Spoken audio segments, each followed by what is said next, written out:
கண்மணி அன்புடன் அடுத்த வார எபிசோடில் பார்த்தீங்க அப்படின்னா அன்பு வந்து ஒரு நல்ல ஐடியா வந்து யோசிச்சிருக்காரு. கண்மணிக்கு தன்னோட காதலை எப்படி சொல்லணும், எப்படி ப்ரப்போஸ் பண்ணணும் அப்படின்னு சொல்லிட்டு ரொம்பவே யோசிச்சு இப்போ உள்ள ட்ரெண்டுக்கு ஏற்ற மாதிரி பார்த்தீங்க அப்படின்னா விஷுவலாக கண்மணிக்கு ப்ரப்போஸ் பண்ணணும், அந்த ஒரு சந்தோஷத்தை அவள் முகத்தில் பார்க்கணும் அப்படின்னு சொல்லிட்டு அன்பு வந்து ஆசைப்படுறாரு. ஸோ கார்த்திக் கிட்ட வந்து அன்பு வந்து சொல்லிட்டு இருக்காரு, இந்த மாதிரி வந்து நான் வந்து ஒரு வீடியோவாக பேச போகிறேன், கண்மணி மேலே எவ்வளோ காதல் வச்சுருக்கேன் அப்படிங்கிறத ஒரு வீடியோவாக பேசி எல்லாத்தையும் எடிட் பண்ணி கண்மணி கிட்ட காட்ட போகிறேன் அப்படின்னு சொல்லிட்டு அன்பு வந்து சொல்கிறாரு.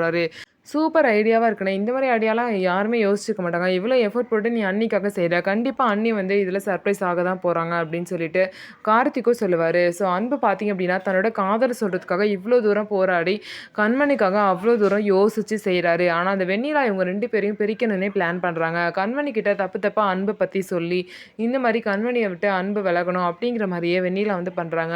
வெண்ணிலா கொஞ்சம் கூட வந்து பார்த்தீங்கன்னா, கண்மணி தன்னோட ஃப்ரெண்டு தான். அவ நல்லா இருக்கணும், வாழ்க்கை நல்லா இருக்கணும் அப்படிங்கிற எண்ணம் வெண்ணிலாக்கு கொஞ்சம் கூட இல்ல.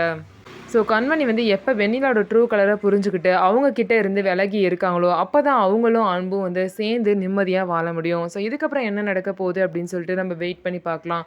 நம்ம வீடியோ உங்களுக்கு பிடிச்சிருந்தா நம்ம வீடியோவை லைக் பண்ணிக்கோங்க, மறக்காமல் நம்மளோட சேனலை சப்ஸ்கிரைப் பண்ணிவிட்டு பாருங்கள்.